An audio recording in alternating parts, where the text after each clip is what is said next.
وأنتم بخير والسلام عليكم ورحمة الله تعالى وبركاته. الله تعالى وبركاته. Cheikh Mouhamadul Bukaari jërëjëf ñu lay gërëm bu baax ci conférence bu sell bu màgg bi ñi ngi tatagal Cheikh Mouhamadul Amin Cheikh Ibrahim Niass wakiilu daat mi nga xam ne taalibe yi namoon nañ ko bëggoon nañ koo gis.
Vraiment, on ne peut pas qualifier ça.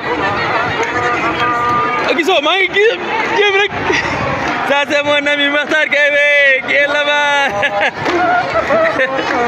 Le Baramien. Vraiment, vraiment, vraiment. C'est très beau, vraiment. Oh. Ndeysaan, hein? On voit de toutes les couleurs.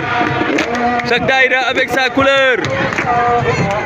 Vraiment c'est beau, c'est joli, c'est joli.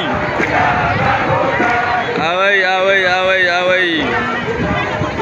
C'est très joli, oui, vraiment c'est très joli.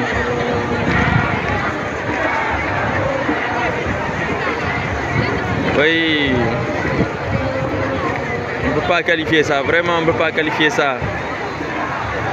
Vraiment on ne peut pas qualifier ça.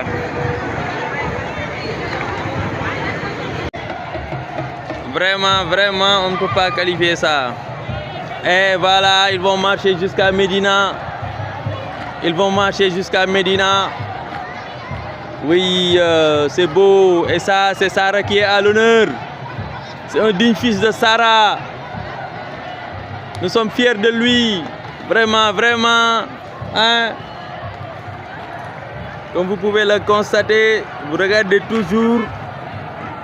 Toujours les gens sont en train de passer. Et vraiment, vraiment, vraiment, c'est très beau. C'est très beau.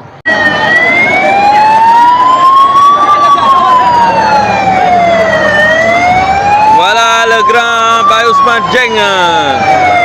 Le grand Baye Ousmane Dieng.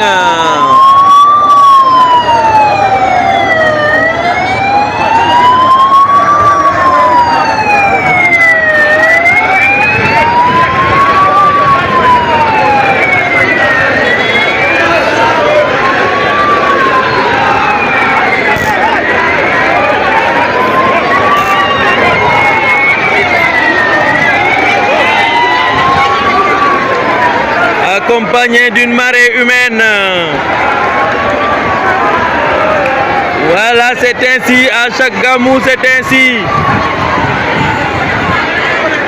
C'est beau, c'est beau, que c'est beau. Que c'est beau. Vraiment, c'est beau.